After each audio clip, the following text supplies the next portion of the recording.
आता काय झालं? पॅन्टची लाईट गेली ना यार. अरे यार काय करायचं? इलेक्ट्रिशियन दादा को भेजो यार, क्या चल रही है? आता काही झालंय? काय हे? हा पॅन्टची लाईट गेली ना आता. हा हे छोटू तू पकड दे बरं. ते 3 दिवस दिलेले. हा. बेसिक डिझायनिंग जमलं नाही तुम्हाला. नाही काय आहे ते डुप्लिकेट आहे ते. काय? ते ओरिजिनल बॅटरी आहे ते. हा.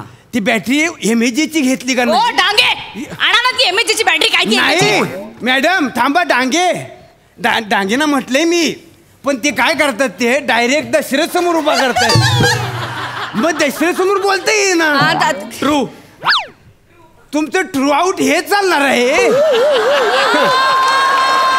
मी काय म्हणतो ह्याच्याऐवजी त्याला उभं करूया. त्याचं साचलेलं वापरता येईल बरं.